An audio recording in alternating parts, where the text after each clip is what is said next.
From the center of the galaxy, direct to all of you, this is ForceCenter, a show about Star Wars, pop culture, and the ultimate adventure, life on the road, and answering Star Wars questions. I'm Ken Napzok. I'm Joseph Scrimshaw, and I am in a hotel somewhere outside of Kansas City. I don't know exactly where. My phone will tell me later. Man, so you're living this one, you're on the road, you're taking Dead Media out, the BOTUS Features Tour. Hope you all can get tickets if there's some venues near you here. But you are living this tour life where you hear rock stars go like, I didn't even know I was in Cleveland. And it's real. It's very, very fun. The shows have been going great. Been meeting some ForceCenter friends. I think as we record the show in Kansas City tonight, I think there are going to be some ForceCenter friends there. So I'm very excited for that. And yeah, no, a million stand-up comics have done all of the various travel bits, but it's very, very true that just it's really fun, but it's weirdly disorienting to be like, which city am I in? Which hotel room am I in? Which basic amenities are available to me? Which are not? How does this shower work? Where is the soap? Yeah. You can't travel with soap. I did, and even then, you're like, which pocket did I put the soap in? Anyway. We're happy to have you here. Anyone out there who is in the ForceCenter community who sees one of these shows or has them, and posts pictures and tag them, and it's been going good out there. Yeah, no, it's been going great, and we got a couple more screenings in the Midwest. The big one in Minneapolis. If anybody's in Minneapolis, come join us on August 18th. If you happen to be in La Crosse, we're having a screening at this great theater called the Rivoli on my birthday, Monday, August 17th. So come on out for that. Come on out, support indeed. Let's get right to what we got. Well, first I'll do a bit of an ad read because I actually did do what I had thought I was going to do for a while. So today's podcast is brought to you by our shop on Fourth Wall. Check out the store there. It's forcecenter-shop.fourthwall.com. TeePublic's still active. I just checked 4 shirts on there that we don't offer any other places. You can go there and check it out. Yeah. But on Fourth Wall, I finally put ForceCenter stickers up. So that is new up there. Some people were asking for stickers. In Patreon, someone sent a request in for shot glasses, and I was like, yes. They don't offer shot glasses. So I created a tumbler. You can get the ForceCenter tumbler. Put your rocks in there, have a drink. Also, we did not know this was a problem, and I stumbled onto an email from Fourth Wall. Our logo had not been printing correctly. Okay. So, on the off chance that any of you ordered a shirt and it did not print correctly, I don't know what we can do about it. I can give you cash from my pocket, but Fourth Wall might be working on it. We swapped it out. Brian Ward gave me a cleaner logo without what I like, which is that spacey kind of like. Oh, the little glow. They weren't printing that right. It came out as a white blob. So, very nice, helpful. They were very nice. They were like, hey, this is what's going on. So, that's been fixed too. So a lot of work on the Fourth Wall shop. Get your stickers, get your tumbler glass, and get a shirt without a white blob. To be fair, the lighting in this hotel room makes me look like a white blob. So we're representing. Show accurate. So head on over to our merch shop again at Fourth Wall, I should say. ForceCenter-shop.fourthwall.com. I got it. We're still going strong on Patreon, but Joseph, we have goals to continue to grow. A lot of you might have seen in the news, or maybe not. When I say news, I mean like threads. YouTube has once again announced some monetization changes. None that will affect us necessarily, though we do have to keep our hours up every year for watch time. So get ready for 80-hour live streams. But you could. That's why something like Patreon is important to the lifeblood of the creators out there that you enjoy. So we still have a Patreon page. We still have an active Discord. Would we like to do Will of the Force and some of the shows we've done in the past? As you can see, we're very busy, but we're not done. But just that's why we have continued growing goals on Patreon. Yeah. So we're floating around 400. Didn't have a chance to check paid patrons. We'd love to get up to 417 paid patrons. By the time we keep trying to have it related to the physical release of the physical media of Mandalorian Grogu, which is happening. It's coming out soon, I believe, if it hasn't actually physically. But how about this? We'd love to get to 417 paid patrons by the time I personally buy a copy of the Mandalorian Grogu on Blu-ray. Let us know. When will that happen? Who knows? Maybe things would be going better if our goals if we had a solid date. But as Ken and I always do. If we're too busy to do things organized, at least we can make a joke about it. Yes. I do want to see you at like the Best Buy checkout counter with your phone open to Patreon. It's at 416. I can't buy it. That would be great. That would be great. But thank you to everyone who has been supporting and continues to be a part of the community. I'm so proud of the Force Center community. And like I said, it's been really great to meet more of our Force Center friends in person. It has indeed. I know that's always fun. So, hey, let's take a question from one of our Force Center friends. We take questions from our Patreon page. I put a prompt out asking for easiest way to say is just shorter questions, meaning in the past we encouraged long essays and stories and context. Because Joseph's on the road, we're doing a lot of things. We wanted to get right to it. And we got a great question today from Bill Rudd. It will help us go into many areas here. And, I'll put on the Schumers. And a lot of people are saying, hey, you look good with glasses. I know. I have glasses. I have contacts. These ain't it. These are readers. And these are an emotional blow to your ego. So I'm learning. Here's the question from Bill Rudd. If Han didn't return, that's Han Solo. If Han didn't return in the Millennium Falcon during the trench run, would Luke still have been able to conjure enough connection to the Force to hit the exhaust port? I was just rewatching A New Hope, and for the first time, it felt like the friendship connection had effect on that final shot. Let's go down the trench of the Death Star, which, as we know, just is not like that big equator line. It is shorter and smaller and up here. Yep. There's a lot of places to take this just from the surface level. This is a great question, but also is this something we've talked about here and you've brought up specifically about what this scene shows. So where do you start with this answer? Yeah, I mean, I think Bill's got a great idea here about what is the friendship and how does that impact Luke's ability to use the Force. So I want to put a pin in that because I think that's a part of it we haven't really discussed before. The big thing for me is with all the time that we spent talking about Star Wars, lots of questions come up, and this is the thing that like even friends of mine bring up is a sort of like, well, of course, and they say, well, of course, Star Wars it's a story about royalty and bloodlines and dynasty. It's all about it's the chosen hero. The chosen. Myth. It's about the one, and like I totally understand that. Like, hey, I watched Star Wars 2 or 3 times. Here's how it exists in the culture. The prequels made a big impact by throwing around the chosen one prophecy. So much of it is constructed with Luke is doing interviews with Joseph Campbell and talking about the one hero, and so much was it on Luke and the cycle of him returning home and Return of the Jedi. So I don't ever say like, oh, how could people think that? But the more that I thought about it and like, there's evidence for that. Why does that not sit right with me? That I come to this exact moment in the first piece of Star Wars storytelling of, I think Lucas has in him many tensions and he wants to tell 2 stories and 2 ideas at the same time. On one hand, he wants Star Wars to be this deep myth that everybody respects. And then at the same time, he's like, yeah, but sometimes, aliens fart because it's for kids. Get off my back, He wants it to be both. He wants it to be the deepest myth possible and also, farts. I think one of the great tensions of Star Wars is he is interested in that chosen one myth, but I think he is a democratic populist to the soul of his being, to the core of his being. And I think in A New Hope, which is very much a chosen one myth, the point of Han Solo, the cynical everyman turning around, is Luke's dad would have bleeping killed him if the cynical everyman hadn't turned around. I think all of Andor, and I'm not even going to say it in that hyperbole, I believe that all of Andor is predicated on Han's choice to turn around and help Luke.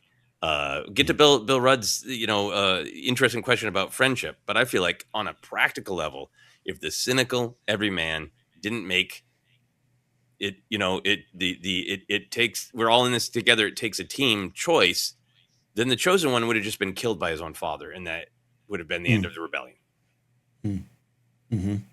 I absolutely agree with that. This is why there's the most famous "what" in history, right? Yeah, because Vader had him. He's taken out Biggs. he's injured, wedges X-wing. That's what it is. It is the creeping clock of autumn, and yeah, it's visually strong. It's visually, we got the tension of Luke trying to light it up. We got the Obi-Wan in his head, but yeah, it's just that. It's Han. And as we've always joked for years, it's Chewie going, again? You're going to leave someone again? Let's turn around. Come on, Let's go around. And yeah, you can pull a sword from the stone, and you can have the Lady of the Lake come up and give you it, but you still need the Knights of the Round Table around you. You still need your people. You can't do this alone. And I think New Hope is this classic Joseph Campbell myth. It is everything that we know and everything that's been broken down in documentaries and podcasts and everything for years. It is all that, but Luke is the main character. It's his story. But I think the moment he expands it, Empire comes, Return of the Jedi comes, it becomes an ensemble to me, right? It becomes more about the other characters. But in this one, it seems like it's focused on Luke because it is. It was written that way, the classic tale. But yeah, you absolutely, and we can get to the actual. Well, I'll just say, I think Vader kills him, or Luke just doesn't have the clarity. Luke can't, and that maybe might be what you want to talk about the friendship thing, but like. It's not just a practical thing; it's just a spiritual thing, right? How you feel when your friend shows up? You're at a party and you're all alone, and you're like, or fifth grade, you show up to class and you're like, oh, I don't know, oh, there's Andy, I think that's the spirit behind it. I think so too. Yeah, and I think with the Joseph Campbell method, I think there can be a lot of focus on the one, but even in those stories, the hero that you're focusing on must have allies and friendships. And, it's the Fellowship of the Ring for a reason. That specific burden was placed on Frodo, right? But he would have died a million times without Samwise and with everybody else contributing. And I think that there's that moment for Han is so pivotal. And I think it becomes more pivotal with Rogue One and then with Andor of like, look at all these people that sacrificed so Luke could be there at that place in that time and have a chance to make that shot. I think it is so powerfully democratic, and that it takes a team, and it's not just the one. The moment's really important to me. Is only becoming. I always liked it as a kid. It's like, yeah, his friend showed up and helped him. Yeah, it's exciting. It's great. And you're all clear. Now you can do the thing that you need to do, but you couldn't have done the thing you need to do without me helping you. Yeah. What? And the way you're describing, I love that you're bringing in the Rogue One and the Andor of it all, of what those shows show. For me, I'm imagining almost like a scene in a sports movie. I'm imagining a Michael Jordan-like player at the free throw line or something, or getting the ball, dribbling in to take the three to win. And you could almost slow it down, go to black and white, and just go back from childhood to now, of all the practices, all the encouragement, all the friends making you better, the coaches challenging you, the losses that made you. You could have that highlight reel into this one kind of super talented person hitting the basket. Right. That's how it kind of resonates for me and connects with me. But that's what Luke needed to be there. We needed Luke in that moment. And yeah, you don't even get anywhere near this. Yeah. You don't get this until, how did they get those X-Wings? And by the way, I'm not saying the old Red 5. Rest in peace. That had to happen too. But how do the X-Wings transported here? It really does have that spirit behind me. Yeah, absolutely. And I just think it's really beautiful because I think to me there's a truth in it that I think we all have different skills and different moments where maybe we can make a bigger contribution to the world or to our community or to our friends' lives. And I don't think there's anything wrong with people being like, hey, that one person is really great at X, and they're the person who can land that metaphorical shot, but they would not be able to do it without the help of a community, Yeah, indeed. Yeah, to Bill's more specific question here too is watching New Hope, and first time I felt like the friendship connection had effect on that final shot. We talked the spirit behind it, we talked maybe even the actual physical. Is there any other way you look at that? Connection. I'd never really thought about that before, but I really like that idea that once Luke was clear to make the shot, because Han arrived, that his belief helped him, because we've talked before about like That's a really brave choice. You're watching the movie and it's like, oh, Luke does the obvious movie thing he should do, but like, put Mhm. yourself in his shoes, like, man. You're like, we are being demanded in society to rely on computers more and more. The idea that you'd shut off your computer, and even the people are like, we maybe shouldn't have given this farm boy one of our chips, and they're Who like, did this? you. Dude, do you know you just shut off Google Maps and you're just trying to get to Ithaca on vibes? Like the strength that it takes from Luke to go, Yeah. I believe this feeling I have, I believe this instinct, I believe this voice Hmm. from beyond, Hmm. that I should just take a deep breath and trust myself and trust in this larger connection that I feel. Um, Hmm. as soon as he's even trying to tap into that, I can totally buy that, having that vote of support, that faith, so close to him in the Force, from somebody that he really wanted to believe Mm. and didn't. He was bummed out. He has a conversation with Leia about it. Of like, I'm just so bummed that Han's not a believer, Mm. that he's leaving. Like, yeah, to suddenly be Mm. like, actually, I am a believer. I turned around and I fought for you, and I believe in you. Mm. It's not like Han's like, Mm. hey, I also see that you don't have your targeted computer on. What the hell you doing, Yeah. kid? No, he's just like, Yeah. go for it. You're all Yeah. clear. Yeah. I love the idea of you're going to Ithaca on vibes. No, no, no. I've got a voice in my head. It's there's some spirit of my recently deceased mentor that I knew for a day. Yeah. No, no. I think there's. I think George would. I would love to hear him answer this question too, Mm-hmm. because I think we'd get kind of we'll run into him at the Narrative Museum. Like, hey, we got a question for you, George. Um, it's when you think of midichlorians or forces around us, it's what binds us, and anyone can have access to it, and also I think to me anyone can kind of influence. We're speaking of a friend showing up. We're thinking of a friendly face in the crowd. Even me as a comic, I can tell a good joke, but sometimes if I don't feel like if I don't have that with the audience yet, I get tense. I miss my shots, Mm-hmm. and I need that. So the Han showing up might actually kind of strengthen the connection, bringing in his own energy. It sounded like I'm a Reiki teacher, but just like they are coming together, and without a doubt, I think Luke is emboldened in that moment to be himself, and I think that's kind of the lesson that I'm taking from it. Everything you're talking about is about listening to that inner voice, even if it's from a recently deceased mentor. Turning off the computer represents, and it represents a lot more now, but even for then, it's like trusting in yourself to be your authentic self, to Mm-hmm. be in this moment because you belong there, not because you're special, but because this is a calling, and a friend shows up to help you and say, I confirm this. You are here and I'm here with you. I think that's absolutely gonna. I don't know how the science of the Force works, George would, but that to me opens up the veins, the blood vessels, everything. It's clear. And Luke has a clear shot now.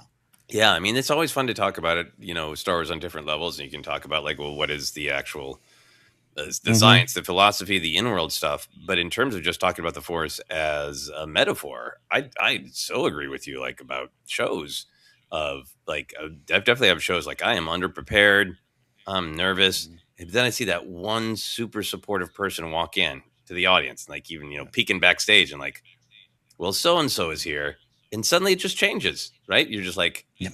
oh, Yep. it flows into you. That happens to me when there's somebody who shows up who's like, I know they believe in me. I know they're here to just have a good time. I know they want me to have a good show. And it breaks you out of that, any sort of cycle of negativity of, I Mm. didn't prepare enough. I screwed up. There's some people out there with crossed arms. There's some people out there who want me to fail. Like, all that Yeah. negativity that can pile up and constrict you and not make you flowing and intuitive, and connected to Mm.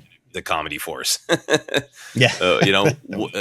One person showing up. Yeah. I mean, can you imagine what it would do to you if Han Solo showed up to your improv show and were like, I believe in you guys. I think you're really going to crush this improv. You're all clear, gang.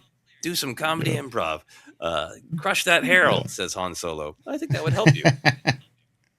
Yeah. He just burst in. I'm here. You're all clear, kids. No, absolutely. And I think there's these two stories that kind of merge into one here: the journey of Han, the journey of Luke, and that's part of why we love those stories. But I think it's a pivotal moment. I think it's a historic moment in film, and it's a historic moment in pop culture. But I think it's a building block to this story. You're absolutely right. And George said the rebellion was Leia's storyline here, and that's kind of the technicality of it all. But this is about the community that is needed. We throw that word around a lot because I think it's really important, and I like that it constantly shows up in Star Wars. Yeah, and I mean, and I think there's this great like circle, right? Leia's got that great line about Han has to make his own decision, Right. and I think I think it is Luke's youthful sincerity and clarity, and that he is so in a different place than where Han ends up at the end of the film Solo, right? Like, Yeah. when we meet Han in Solo, he's already been through a lot, and he has a reason to be cynical. But he's much more Luke like no, Kira, we can find a way. Don't worry, I'll make it happen. I'll get a ship. We'll be together. It'll all happen. Don't worry. And then, in order to protect himself, he tries to just squash those feelings in him. And then here's Luke with I care. We can win. We can do anything. And I have to think that seen a little bit of that, yeah. You got to be bold. You got to say, maybe we can do this. That is a huge part of what, Yeah. I don't think it's guilt that's making Han turn around. I think it's renewed enthusiasm and hope, and that he's not going to express out loud or even maybe admit to himself is true. Yeah, I agree with that. Even with the jokes about Chewie saying turn around, but that's just always my fun headcanon. But yeah, there's something, again, I use the term like your authentic self. There's something to me in that moment that Han connects with that. And he's challenged immediately. We always say the first time we see him again, he's running away. That's what Han does when he commits to the Battle of Endor and Leia looks at him. That's as described in the novel. We've talked about that before. Lets Leia going, holy bleep, the dude actually committed. Yeah. That's an important moment. But I think in that moment for the story, and also, again, George wasn't sure if we're going to get to continue. Is this going to do anything in the theaters? So he had to kind of wrap it up there. I think it is Han reconnecting with his authentic self. I like what you're saying. Luke almost clearing the obstacles for him. That's one of the big things we love about Solo. I personally railed on that moment with Kira. You're the good guy. It ties to that the novel. Was it Mostly Harmless? No, that's Douglas Adams. Yes. Totally blanked on the name, and I can only think of Most Wanted. Most Wanted. Yeah. I can only think of the fifth book in the ongoing trilogy.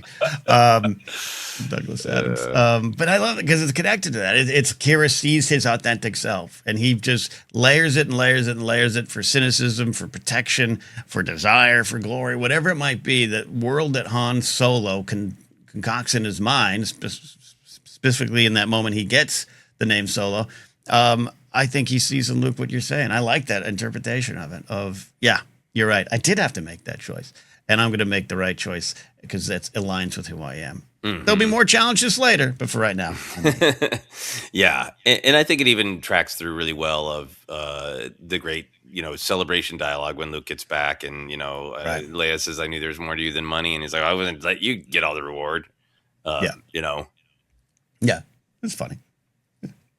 Yeah. Which is just yep, I will do this cool thing, but please don't point it out. Yeah. Please don't point out the real reason I did this. I got to keep up. I got to keep up my image here. Any other things on the technicality of it all? Does Vader wipe him out? Does he hit his wing? What happens? I feel like it gets more complex. But if you're just looking at the text of the film itself, as released in 1977,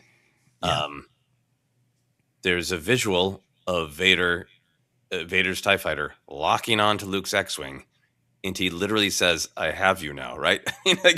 Right. Screenwriting-wise, I think what we're trying to do is go, hey, no, Vader's going to kill him. He's going to die unless Han shows up. I think that's what the text is trying to tell us. I think it gets more complicated when you're like, would he, as Vader was pushing the button, would a wave of familiarity have come over him and Right. stopped him? Would he have pulled off slightly? I feel like the intent of the film in 1977 is like, no, bad guy gonna kill good guy, period. Mm-hmm. Mm-hmm. Yeah, there's a part of me that is entertained by the idea of Han Mm-hmm. does not arrive in time, or doesn't return, Yeah. or the Falcon Doesn't come breaks back. down. That maybe Vader has, a moment where he is hit by something in the Force, because he's obviously feeling Mm-hmm. Luke's ability in the Force. Right. You know, Yeah. but I think it's so emotionally closed off, he's not going to be like, "Oh, hey, my son." But maybe Yeah. just as he is about to fire, maybe he will feel something more. Almost that Kylo moment in Last Jedi. Yeah, You know, where he just where he can't cannot. pull. Mm-hmm. Yeah. Be interesting. Yeah, look, you were so right. We always, in discussing this, have to remember that this was a one-time film. Really, he had more planned in his brain and all that stuff. But the way the business was going, they had no idea. That's part of the legacy and lore of this wonderful franchise. But I would love to play it out of redo it. Let's do a fan film, Joseph, and redo this scene.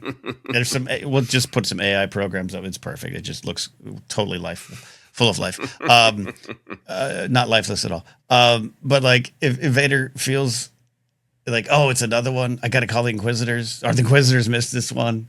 It's just some other Order 66 survivor. God damn it! I thought we got all of them. And then all of a sudden, like, oh no, this is something different. Oh, this is something bigger. Oh, I would love to see yeah. that. Yeah. No, and I mean, I love all the expanded storytelling that they've done, both in Legends and in modern canon, about, no, wait, who was that kid? Who was that kid? Who was that kid? Yeah. Yeah. He was Yeah. too good. He was too good. He was too good. Yeah. Yeah. It's really, I love Bill's question, thinking about the friendship that might have helped Luke make the shot. And I just love this moment. Don't mean to be overly negative about other people's opinions about the strong chosen one narrative in Star Wars, but this is just one of the reasons that Star Wars is meaningful to me, because I think it is a story of I think it goes out of its way to show that even though some characters have more power in the Force, that they are still an individual within a community, and this is just one of those moments that makes the community so very clear. Yeah, absolutely. I get it without a doubt. The idea of Chosen One or the Skywalker saga, or hey, this one magical family that has a lot of drama in it. Yeah, that gets marketed, and sometimes over the last few years, and it definitely is a post Andor world. It gets kind of misconstrued. I think of like, this is what they're telling us. There's only this. This is the only heroes that are. This is the only story you have. First of all, that's how you make films. That's how you have. You've got I would say 4 main characters in your film. That you're also not including the mailman that came by today or something like that. It's just not how you tell stories. I always make the joke: do you want Godfather 4 to be about the chef or the cook in the back? Like, that's not how it does. You have the Skywalkers. That's the through line. But I don't think it ever at any point just says only Luke was the one that could do this. And even later on with Rey, I think she is both known and called. I think that is part of what's going on, and I just think sometimes that gets missed in a post-Andor world, because Andor did such a good job of saying it. This is the cooks in the kitchen, and even within that, too many cooks. They're saying, look at all these cooks who Andor's got this skill set and these experiences, and he's going to be in the right place at the right time, and fate has dealt him a hand, and we're all part of that story as well, and fate has dealt all of us a hand, and it's all very powerful. All powerful indeed.